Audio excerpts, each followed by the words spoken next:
قلة غلبت فئة كثيرة بإذن الله والله مع الصابرين.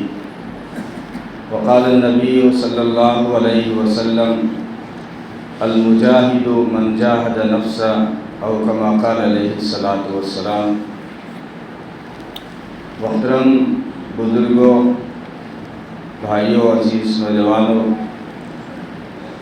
اللہ تبارک و تعالیٰ کے بے شمار انعامات اور احسانات ہیں جس نے ہمیں رمضان المبارک کا مہینہ عطا فرمایا، جس کا پہلا عشرہ رحمت ہے، دوسرا عشرہ مغفرت ہے، دوسرا اختتام کی طرف ہے، اور تیسرا عشرہ شروع ہونے کو ہے جو جہنم سے آزادی کا ہے. جس طرح جمعہ سارے دنوں کا سردار ہے، شب قدر ساری راتوں کی سردار ہے، رمضان سارے مہینوں کا سردار ہے، اور رمضان کے جو 3 عشرے ہیں اس میں جو آخری والا ہے جہنم سے آزادی کا، یہ تینوں عشروں میں سردار عشرہ ہے. اس لیے کہ لیلۃ القدر بھی اخیری عشرے میں آتی ہے.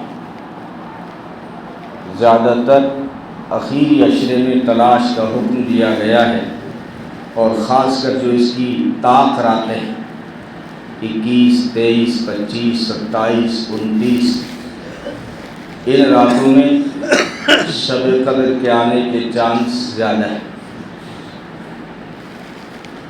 تو شب قدر کی فضیلت قرآن نے خود بیان کی ہے کہ لیلۃ القدر خیر من الف شہر.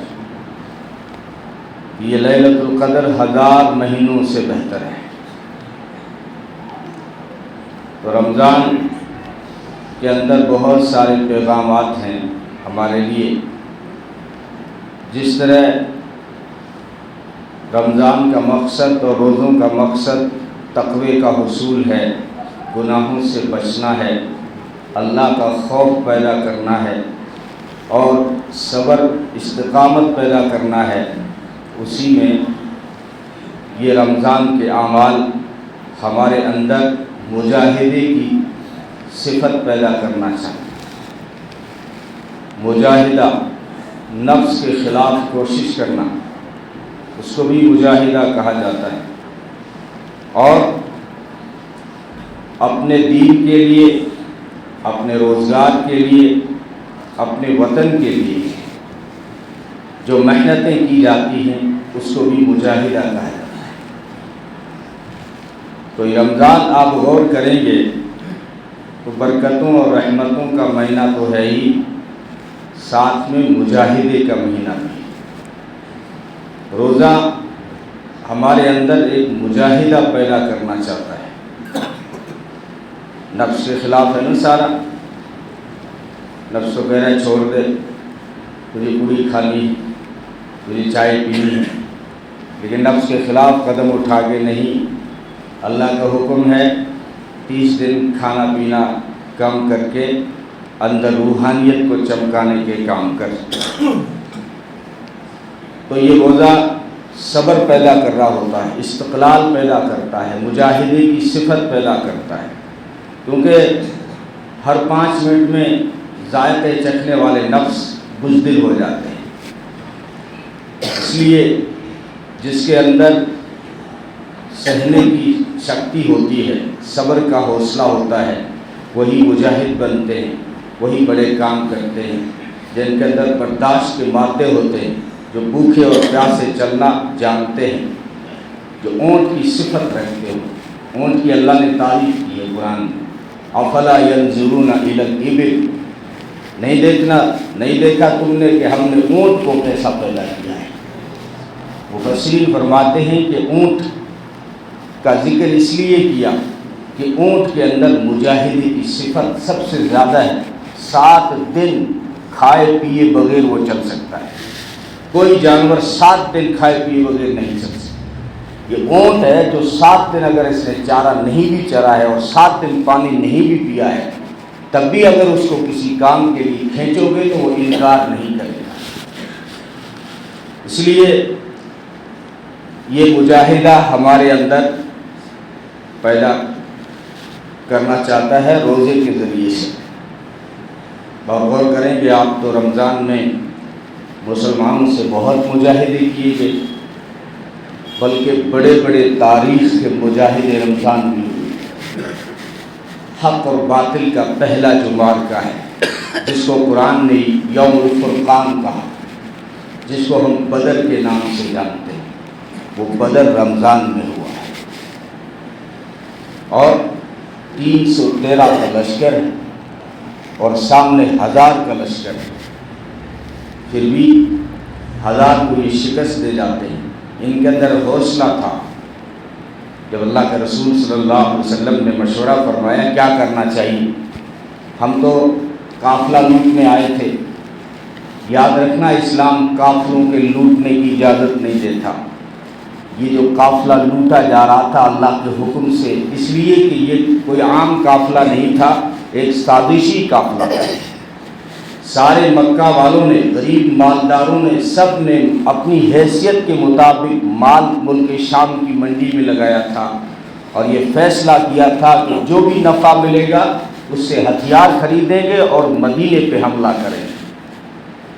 اس لیے یہ قافلہ جب ملک شام سے واپس آ رہا تھا تو اللہ نے مطلع فرمایا اپنے محبوب کو، ابھی سفیان کا قافلہ آ رہا ہے تو بڑا نفع لے کے آ رہا ہے، اس کو بیچ میں ہی ان کی جو سازش ہے وہ پھیل کر دو، جو آمدنی ہے وہ چھین لو، تاکہ یہ ہتھیاروں تک نہ پہنچ پائے، انسان خون سے بچ جائے۔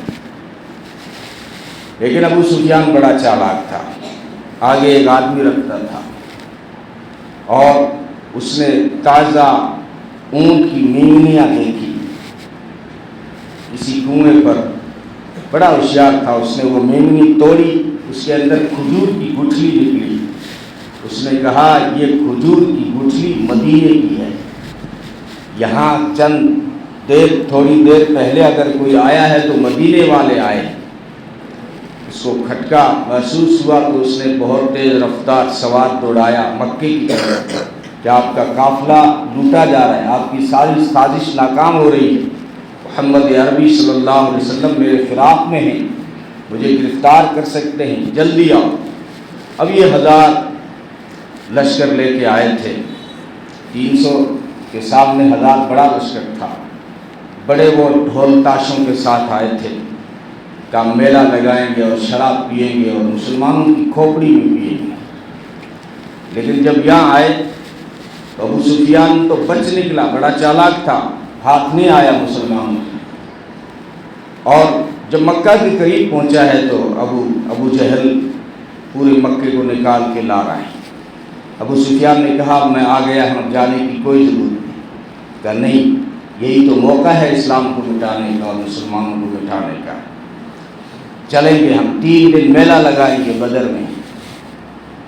اور مکہ کے اندر حضرت عاتیقہ ایک خواب دیکھ چکی تھی، ابو جہل سن چکا تھا وہ خواب۔ حضرت عاتیقہ جو نبی پاک صلی اللہ علیہ وسلم کی پھوپھی ہے، انہوں نے خواب دیکھا کہ ایک چٹان گری جس کے ٹکڑے جو ہے مکہ کے ہر گھر میں پہنچے۔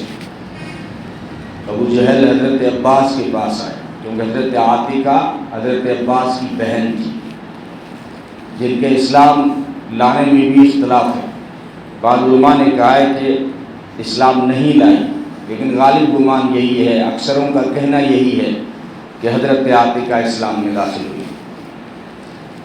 تو ابو جہل کہنے لگا اے بنو عبد المطلب والے، پہلے تو تم مردوں میں نبی ہوتے تھے، اب تو تمہاری عورتیں بھی نبی بن گئی۔ حضرت عباس نے فرمایا کیا ہوا؟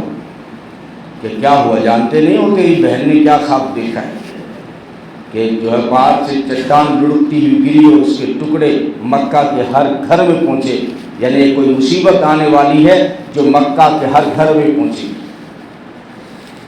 تو یہ جو ہے ابو جہل کو یہ بات پتہ تھی، اس نے کہا کہ خدشہ ہی مٹا دیں، بدر چلیں گے۔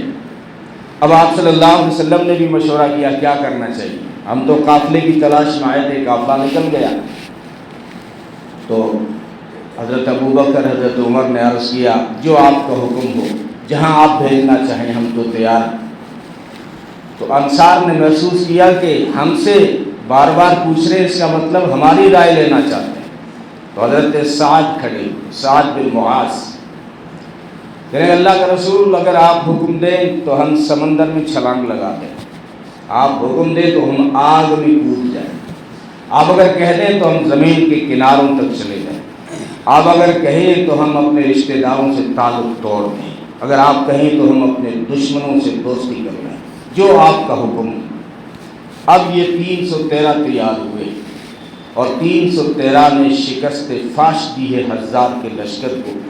قرآن کہتا ہے کم من فئۃ قلیلۃ غلبت فئۃ کثیرۃ باذن اللہ۔ یہ تو بہت سی مرتبہ ہوا ہے کہ بہت تھوڑی سی جماعت نے بہت بڑے لشکر کو ہرا دیا، یہ اس دھرتی پہ کئی بار ہوا ہے۔ قرآن ایک واقعے کی طرف اشارہ کرتا ہے، یہ جو طالوت اور جالوت آپس میں ٹکرائے تھے، جو جالوت جابر اور ظالم بادشاہ تھا، امالکا قوم سے تھا اور بنی اسرائیل پہ بڑا ظلم کیا تھا۔ بنی اسرائیل بڑی نافرمان رہی ہے، نبیوں کی اولاد ضرور ہے لیکن ان کے اعمال اور ان کے کرتوت ایسے تھے کہ اللہ کے ہر حکم پر انہوں نے بغاوت کی، نبیوں کا قتل کیا، اللہ کے ہر حکم کا مذاق اڑایا، تو سزائیں بھی انہیں سخت سے سخت ملی۔ کبھی بندر بنا دیے گئے، کبھی انہیں جو ہے مینڈک کھلائے گئے، کبھی جوئیں ڈال دی گئی، عجیب و غریب طرح سے، لیکن یہ سدھرنے والی قوم نہیں تھی۔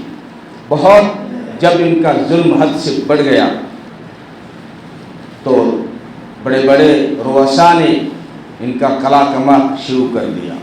جابر جالوت نے ان پہ حملہ کیا اور ان کے فرزندوں کو، نوجوانوں کو پکڑ کے لے گیا، یرغمال بنا دیا، اور ان سے جو یادگار تھی اپنے آباء و اجداد کی وہ ان سے چھین لی، تابوت چھین لیا، تابوت سکینہ جسے کہتے ہیں، وہ چھین لیا جالوت نے، اور زبور کے نسخے اور توریت کے نسخے بھی ان سے چھین لیے۔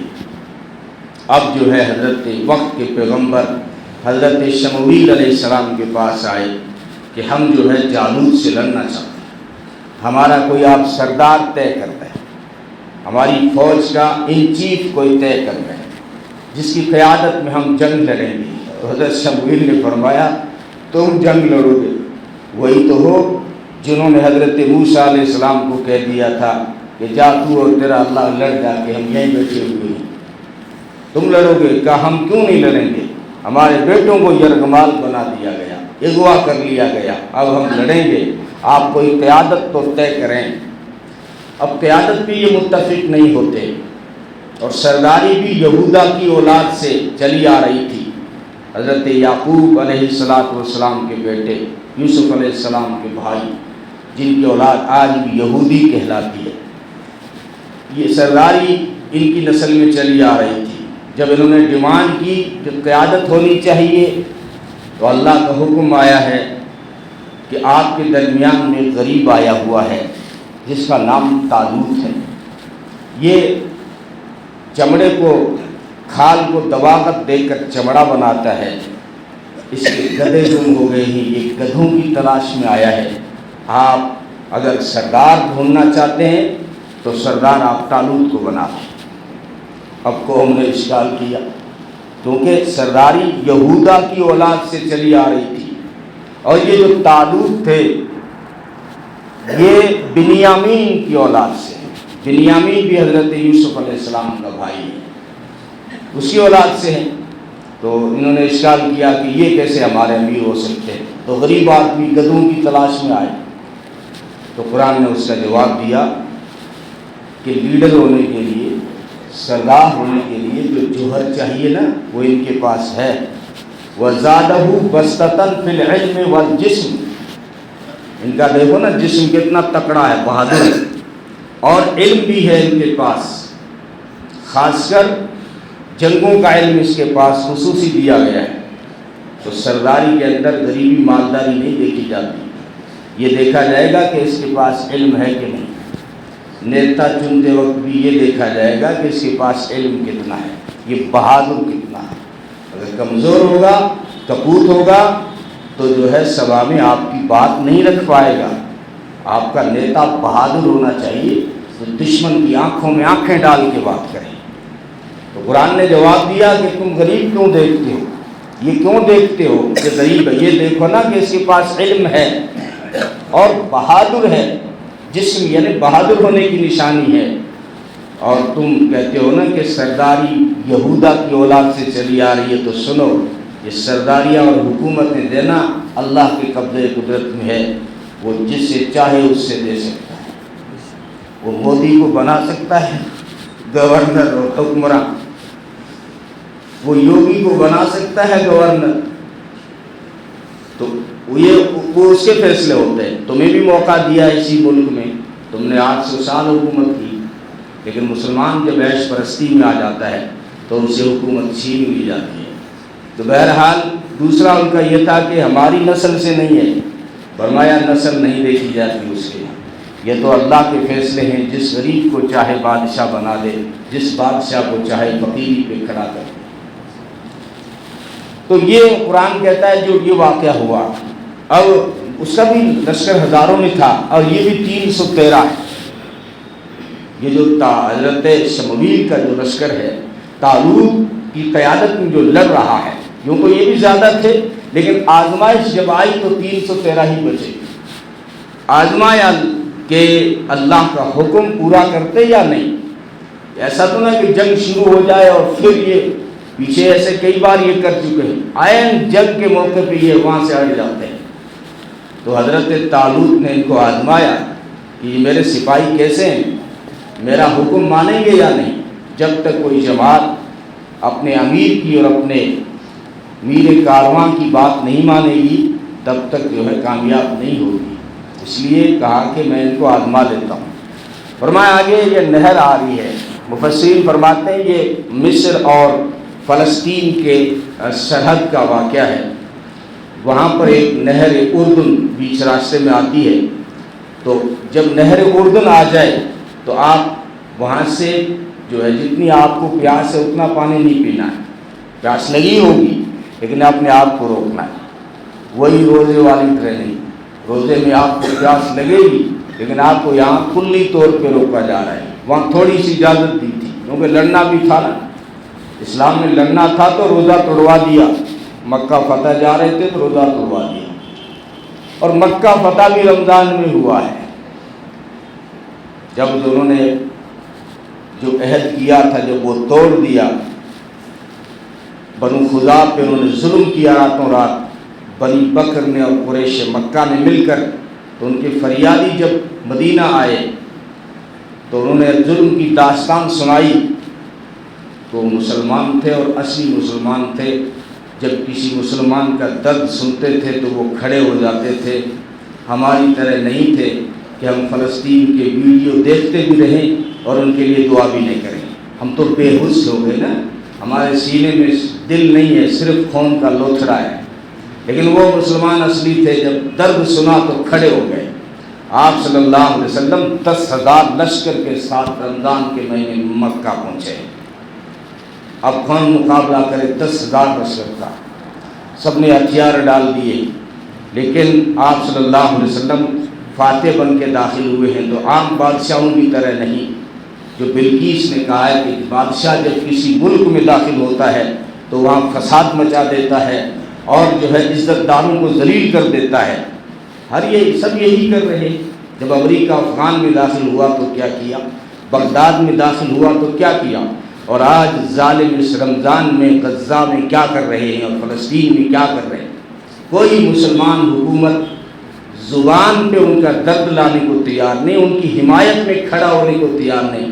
لگتا ہے چلو ہم تو مطلب یہاں جمہوری ملک میں ہیں، سوچتے ہوں گے جمہوری ملک تو بہانہ ہے ہمارے پاس، ورنہ مسلمانوں کے پاس کتنے ملک ہیں اور کتنی حکومتیں اور کتنا سونا اور کتنا پیٹرول ہے، پھر بھی سارے سب کے سب ایک جھونپڑی سے ڈر رہے. ایک جھونپڑی سے. امریکہ ایک ٹاپو ہے، ایک جھونپڑی ایک ڈھانی ہے. بڑا گاؤں کہنا بھی اس گاؤں کی توہین ہوگی. اس سے سعودی عرب ڈر رہا ہے، دبئی ڈر رہا ہے، ترکی کو سونپ سانگ گیا.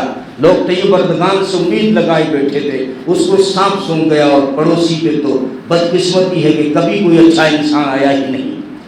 یہ حال ہو گیا ہے ہمارا۔ تو جب یہ داخل ہوئے آپ صلی اللہ علیہ وسلم فاتح بن کر، ایک تو سپاہی نے جوش میں آ کے نعرہ لگا دیا تھا کہ الیوم یوم الملحمہ، آج زخموں کو چور کر دینے کا دن ہے، آج بدلہ لیا جائے گا بلال کی تڑپ کا۔ تم نے سمیہ کی آہیں نکالی تھی، 2 ٹکڑے کیے تھے، اس کا بدلہ لیا جائے گا۔ یہ ایک سپاہی حضرت سعد بن عبادہ جوش میں آ کے کہہ رہے تھے، لیکن جب یہ نعرہ آپ صلی اللہ علیہ وسلم نے سنا تو فرمایا جاؤ میرے جانثار سے کہہ دو نعرہ بدل دے، ہم فاتح بن کے مکہ میں داخل ہو رہے ہیں، ہم مسلمان ہیں، ہمارے یہ نعرے جذبات میں بھی ہوں تب بھی ہمارے جذبات اسلام کے دائرے میں ہونے چاہیے۔ نعرہ یوں ہونا چاہیے مسلمان کا کہ الیوم یوم المرحمہ، آج رحم و کرم کا دریا بہانے کا دن ہے، آج معافی کا دن ہے، آج دشمنوں کو معاف کرنے کا دن ہے، آج یتیموں کو سنبھالنے کا دن ہے، آج بیواؤں کا آسرا بننے کا دن ہے۔ اور بلکہ اعلان کروایا تھا حضرت علی سے، جاؤ مکہ کی گلیوں میں اعلان کر دو، بیواؤں سے کہہ دو ہم تمہاری بیوگی کو اجاڑنے نہیں آئے ہیں، ہم بیوہ عورتوں کو بسانے آئے ہیں۔ یتیموں سے کہہ دو ڈرنے کی ضرورت نہیں ہے، ہم تمہارے سروں پہ شفقت کا ہاتھ رکھنے آئے ہیں۔ عورتوں سے کہہ دو تمہارے 2 پٹے کھینچے نہیں جائیں گے، محمد عربی اترتے ہوئے 2 پٹوں کو سنبھالنے آیا ہے۔ یہ عجیب اعلان تھا اور معافی اور عاجزی سے اتنے داخل ہوئے کہ آپ صلی اللہ علیہ وسلم کی ریش مبارک جو ہے وہ اونٹ کے پلان سے ٹکرا رہی تھی، اتنی عاجزی سے داخل ہوئے ہیں۔ اور بتوں کو توڑ کے جب خانہ کعبہ کے دروازے پہ کھڑے ہوئے اور سوال ڈالا، قریش مکہ سامنے کھڑے تھے، سب کی گردنیں جھکی ہوئی تھی کیونکہ سب کے سب مجرم تھے۔ پوچھا کہ جانتے ہو آج میں تمہارے ساتھ کیا کرنے والا ہوں؟ تو انہوں نے دبی زبان سے کہا تھا آپ تو کریم ہیں اور کریم باپ کے بیٹے ہیں، آپ سے کرم کی امید ہے۔ فرمایا میں وہی کہتا ہوں جو میرے بھائی یوسف نے کنویں میں ڈالنے والوں کو کہا تھا۔ جب کنویں میں ڈالنے والے یوسف کے بھائی بھکاری بن کے یوسف کے دربار میں آئے تھے اور یہ راز کھل گیا تھا کہ میں ہی یوسف ہوں اور تم نے جو ہے میرے بارے میں پتہ نہیں کیا سوچا، تو آپ صلی اللہ علیہ وسلم یہ پیغام دے رہے تھے مشرک مکہ والوں، نہ جانے تم نے میرے بارے میں کیا کیا سوچا اور کیا کیا تم نے مجھے ستایا۔ اسی شہر میں میری بچیوں کو طلاقیں پڑی، میرے جسم پہ تم نے اوجھ بھی ڈالا، مجھے چادر میں ڈال کے تم نے گھسیٹا بھی، میرے سجدوں کا مذاق اڑایا، تم نے میرے قرآن کا مذاق اڑایا، تم نے میرے بلال کا مذاق اڑایا، لیکن میں محمد عربی ہوں، میں وہی کہتا ہوں جو یوسف نے کہا تھا لا تثریب علیکم الیوم، آج محمد تمہیں تانا بھی نہیں دیتا کہ تم نے کیوں ستایا تھا، یہ بھی نہیں کہتا، کوئی حرج نہیں، ہوتا رہتا ہے زندگی کے موڑ ہے، لا تثریب علیکم الیوم، کوئی حرج نہیں ہے، فاذهبوا چلے جاؤ تم سب کے سب، انتم الطلقاء تم سب کے سب آزاد ہو۔ میں عرب کے دستور کے مطابق یہ بھی نہیں کرتا، عرب کا دستور ہے جب کوئی جنگ جیت جائے تو ہارنے والوں کو غلام بنا ڈالے، میں محمد عربی تمہیں غلام بھی نہیں بناتا اور یہ اعلان کرتا ہوں کہ تمہاری ماں نے تمہیں آزاد جنم دیا ہے تو جاؤ، محمد عربی بھی تمہیں غلام نہیں دیکھنا چاہتا، تم اس دھرتی پر آزادی کے ساتھ رہو۔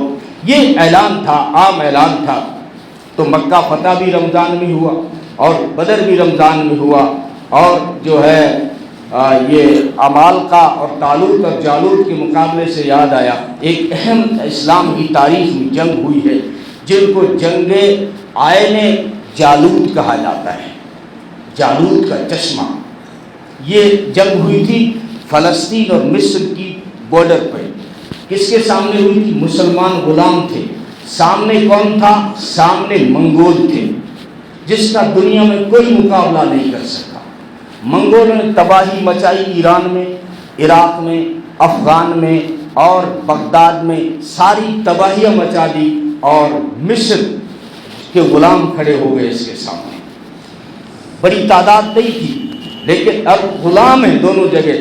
ایک تو ہندوستان پہ کامیاب نہیں ہوئی، حملے بہت کیے انہوں نے۔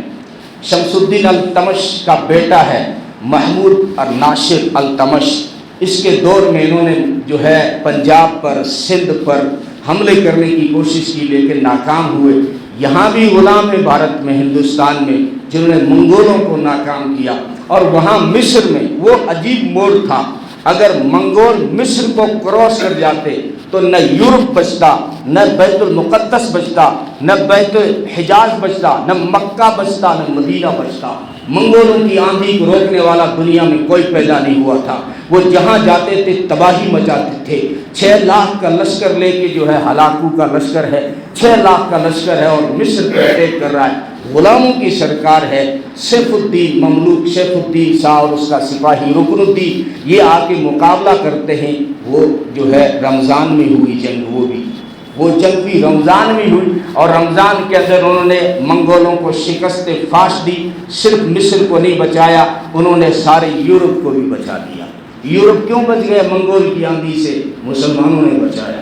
یورپ پہ مسلمانوں کے 2 احسان ہیں، ایک تو یہ ہے کہ جو علم ہے ان کے پاس میں یہ مسلمانوں سے آیا ہے، تو یہ یورپ علم میں مسلمان کا اسٹوڈنٹ ہے، طالب علم ہے۔ اور دوسرا یہ ہے کہ دنیا میں جب منگولوں کی آندھی آئی تھی، یورپ کو اگر کسی نے بچایا ہے تو مسلمانوں نے بچایا، اور پھر اسی کی برکت سے حجاز بھی بچا، اسی کی برکت سے مکہ اور مدینہ بچا۔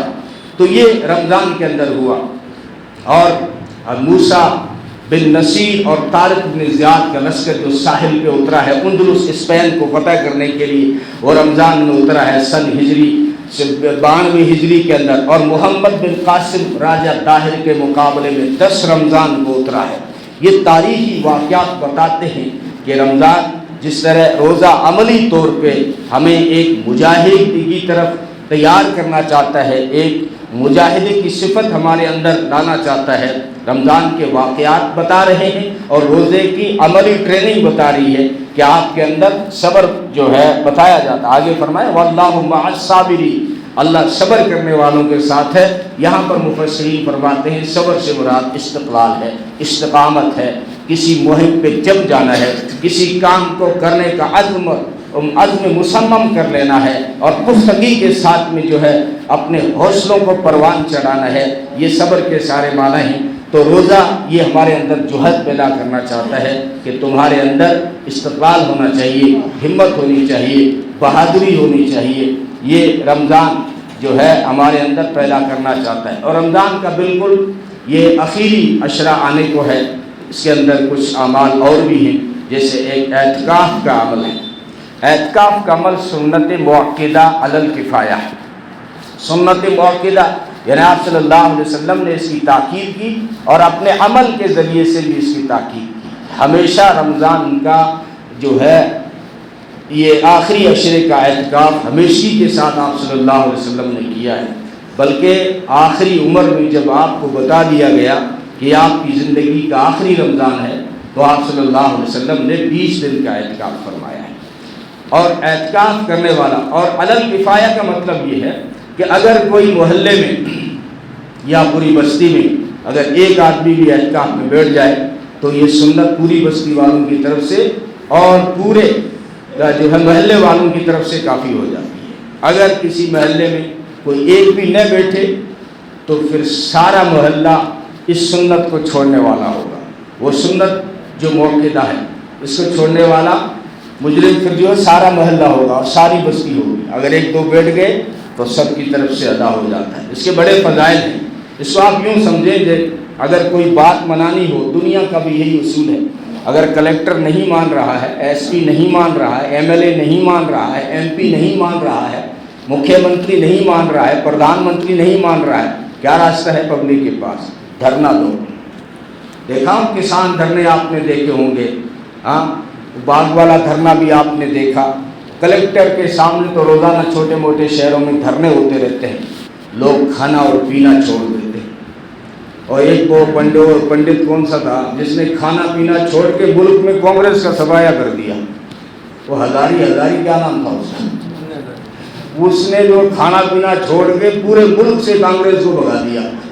تو یہ مسائل کو منانے کے لیے جو ہڑتال کی جاتی ہے، اعتکاف کو آپ یوں سمجھیں بھوکا پیاسا رب کے سامنے دھرنا دے رہا ہوں۔ مانگ کیا ہے بھائی؟ وہاں تو کچھ اور مانگیں ہوتی ہیں نیتوں کے سامنے، یہاں مانگ کیا ہے؟ یہاں مانگ یہ ہے کہ جب تک وہ معاف کرے گا نہیں میں اٹھوں گا نہیں۔ میرا دھرنا اس وقت پورا ہوگا جب مجھے میرا رب معاف کر دے گا۔ اور عید کی رات جو آتی ہے جس کو لیلۃ الجائزہ کہا جاتا ہے، اس میں بہت مغفرت کا اعلان ہوتا ہے، عامیوں کو بھی معاف کر دیا جاتا ہے۔ تو یہ تو خاص ہے جو اعتکاف میں بیٹھا ہے، اور اس کی تو معافی پکی آپ یقیناً مانیے۔ اور سب سے بڑی فضیلت اس کو حاصل یہ ہوتی ہے کہ یہ جو شب قدر ہے یہ آخری عشرے میں گھومتی رہتی ہے، پتہ نہیں کون سی رات آئے۔ ہم 27 کو بھیڑ کرتے ہو ہوتی ہے نہیں ہوتی کوئی پتہ نہیں۔ اور اعتکاف والے کو یہ فائدہ ملتا ہے کہ یہ آخری جو عشرہ ہے اس میں شب قدر گھومتی رہتی ہے۔ 27 کو فکس کرنا، مسجدوں کو بھرنا، یہ مسلمان کی غلط سوچ ہے، غلط سوچ ہے مسلمانوں کی۔ 27 کو فکس کر لیا، مسجدوں کا عجیب حال ہو گیا۔ میں نے شروع میں کہا تھا مت جانا مت جانا، پھر بھی چلے گئے۔ یہ رمضان کا تیسرا جمعہ ہے اور آنے والا لاسٹ جمعہ ہے۔ کل ہم نے رمضان کا چاند دیکھا تھا، کل عید کا دیکھ لیں گے۔ رمضان مہمان ہے، مہمان کتنے دن ٹھہرے گا؟ پھر بھی تم اپنی پرانی رت نہیں بدلو گے۔ مسجدیں خالی ہوگی تراویح سے، 1-1.5 صف بچی، ہر مسجد میں 2 صفیں بچی ہیں۔ 27 کو پھر آ جائیں گے۔ تم نے رشوت دے کر اللہ کو منوا لیا ہے کیا کہ 27 کو رشوت دیں گے اور سارے معاف کروا دیں گے؟ یہ غلط طریقہ ہے، اس کو بدلو۔ رمضان جا رہا ہے ہاتھوں سے، ضروری نہیں کہ 27 کو ہی شب قدر ہو، 21 کو بھی ہو سکتی ہے، اور آپ 27 کو آئیں گے وہ جا چکی ہوگی۔ وہ 23 کو بھی ہو سکتی ہے، آپ 27 کو آئیں گے وہ جا چکی ہوگی۔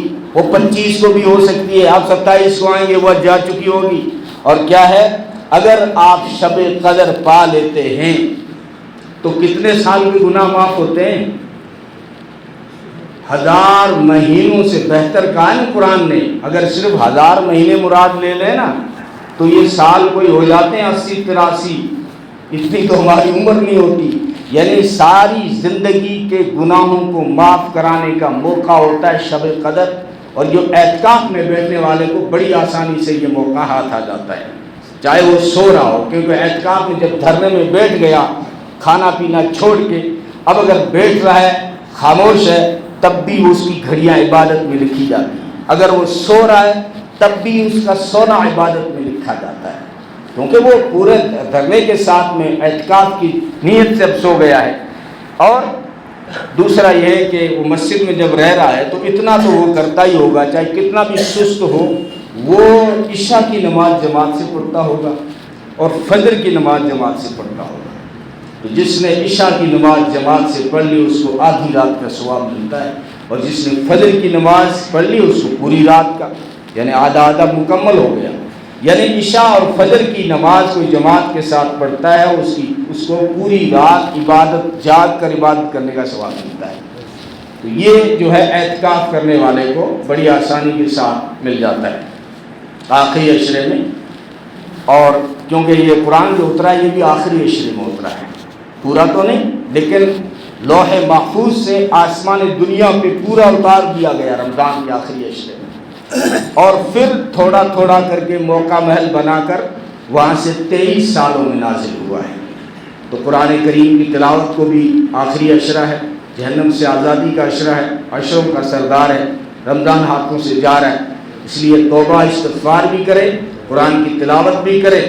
ایک عمل اور ہے صدقہ فطر، اس کا بھی حساب، کیونکہ یہ عید سے پہلے ہے، اس کی آخری عشرے میں اس کی بھی تیاری ہونی چاہیے۔ گھر میں جتنے افراد ہیں، 10 افراد ہیں، 10 افراد کا جو لڑکی جس کی شادی ہو گئی اب اس کا فطرہ ہمارے ذمہ نہیں ہے۔ لوگ پوچھتے رہتے ہیں بیٹی آئی ہوئی ہو، چلو 10 دن رہے یا 20 دن رہے، لیکن اب ذمہ داری جو ہے سسرال اس کے شوہر کی ہے، اس گھر کی ہے۔ جب تک کنواری تھی تب تک باپ پر اس کا فطرہ تھا۔ خیر جو بھی گھر میں بچے ہوں، جو چھوٹے ہوں، چاہے آج ہی کوئی پیدا ہوا ہے، صدقہ فطر واجب ہے، جیسے وتر کی نماز واجب ہے، اسے صدقہ فطر بھی یہ واجب ہے۔ اور کتنا ادا کرنا ہے؟ 1.25 کلو تقریباً گیہوں ہوتا ہے، 2 کلو مان لو، اگر 25 روپے کلو گیہوں ہے تو 50 روپیوں سے کام چل جائے گا ایک آدمی کا فطرہ۔ لیکن یہ فطرہ جو گیہوں والا ہے یہ غریبوں کا ہے۔ مالداروں کو پتہ ہونا چاہیے کہ آپ صلی اللہ علیہ وسلم نے کسمس سے بھی فطرہ نکالا ہے، کھجور سے بھی فطرہ نکالا ہے، جس کو اللہ نے نواز رکھا ہے، کچھ نہیں زیادہ نہیں ہے، 3 کلو کسمس، 3 کلو کھجور کے حساب سے۔ اب جتنے بھی پیسے بنتے ہوں مالداروں کے لیے کوئی مشکل نہیں، اس حساب سے صدقہ فطر عطا کریں۔ تو آج کا پیغام یہی ہے کہ بہت سارے تاریخی رمضان میں واقعات ہوئے ہیں اور کچھ بڑی ہستیاں بھی رمضان میں گئی ہیں۔ حضرت فاطمہ کا وصال رمضان میں، نبی کی دوسری بیٹی رقیہ کا وصال بھی رمضان میں، حضرت خدیجہ کا وصال بھی رمضان میں ہے، حضرت عائشہ کا وصال بھی رمضان میں ہے، حضرت علی کی شہادت بھی رمضان میں ہے۔ اتنی بڑی بڑی ہستیاں رمضان میں گئی ہیں، تو انسان کو اپنی موت یاد دلاتی ہے کہ جو ہے موت کبھی بھی آ سکتی ہے۔ پچھلے رمضان میں کچھ لوگ ہمارے ساتھ تھے، بلکہ پہلی صف میں یہاں تھے، اور آج اس سال نہیں۔ پچھلے رمضان میں ہماری طرح ہی امامت کر رہے تھے اور بیان کر رہے تھے، محمدی مسجد کے امام رمضان میں نہیں ہیں۔ تو یہ ہمیں یاد دہانی کراتے ہیں کہ اتنی بڑی بڑی ہستیاں جب چلی گئی ہیں تو تمہیں بھی اپنی موت کو سامنے رکھ کے چلنا ہوگا۔ اس لیے رمضان جو جتنا بھی بچا ہے اس کی قدر کریں۔ اس کی قدر یہی ہے کہ اللہ سے کوئی وقت نکال کر معافی کر لیں، ہاتھ اٹھا لیں، زندگی گناہوں کی معافی کروا لیں اللہ سے، کیونکہ ابھی اس کی طرف سے اعلان ہو رہا ہے، 24 گھنٹے ہو رہا ہے۔ کوئی ہے معافی چاہنے والا میں معاف کروں، کوئی ہے اپنے گناہوں کی بخشش چاہنے والا میں سارے معاف کر دوں۔ اب اعلان ہو رہا ہے، اب رات ہو یا دن ہو، ہاتھ اٹھا کے کسی گھڑی اگر ہم توبہ کریں گے تو اچھا موقع ہے اپنے گناہوں کو معاف کرنے کا۔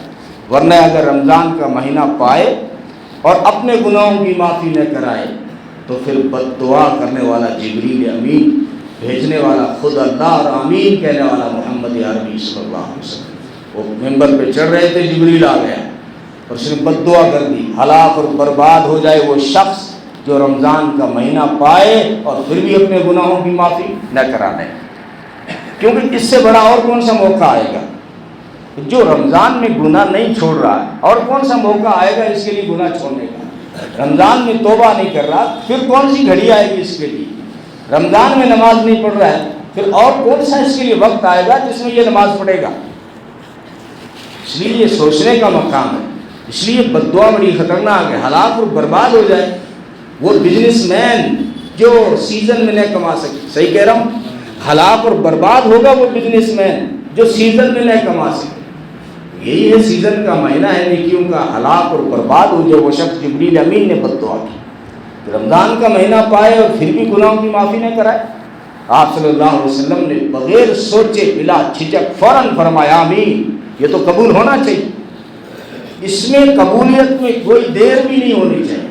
ایسا شخص جو رمضان کا مہینہ پائے اس کا فائدہ نہ اٹھائے۔ اس لیے جو ہے آپ جو رمضان کا فائدہ اٹھا لیں، روزہ رکھیں پابندی کے ساتھ۔ نفس کہے گا کہ گرمی داخل ہو رہی ہے، نفس کو کہنا رمضان جا رہا ہے، اگلے سال تو زندہ ہوگا یا مردہ کوئی گارنٹی نہیں ہے۔ یہ 10-12 روزے ہیں، پابندی سے تراویح میں واپس آؤ۔ چلے گئے ہو تم، 2 صفیں بچی ہیں، پھر باقی والے جمعے میں آئے ہو، یہ کہاں چلے جاتے ہو؟ تراویح میں واپس آؤ، اور قرآن کی تلاوت، دعا اور استغفار، صدقہ فطر، اپنی زکوٰۃ وغیرہ کا بھی حساب کر لو، کیونکہ عام طور پہ حالانکہ زکوٰۃ کا رمضان سے کوئی تعلق نہیں ہے لیکن عام طور پہ رمضان میں دی جاتی ہے۔ اس لیے میں کہہ رہا ہوں کہ اگر حساب کر لیں، اور کچھ واقعی کچھ مدارس آ رہے ہیں، ابھی بھی آ رہے ہیں کچھ بڑے مدارس، تو ہمارے یہاں تاخیر سے بھی پوچھتے۔ آج ایک نول گڑھ سے آئے ہوئے ہیں آپ کے پڑوس کے، اور کل پرسوں ایک فون آیا تھا کہ مغربی راجستھان کا مدینہ العلوم ہے، تو ان کو یعنی کچھ سفرا جو جن کی رسیدیں ہوتی ہیں اور وہ لیٹ پہنچ رہے ہیں، تو زکوٰۃ جو باقی ہے وہ بھی ادا کر لیں آپ۔ اللہ تعالی ہم سب کو عمل کی توفیق عطا فرمائے، سنت پر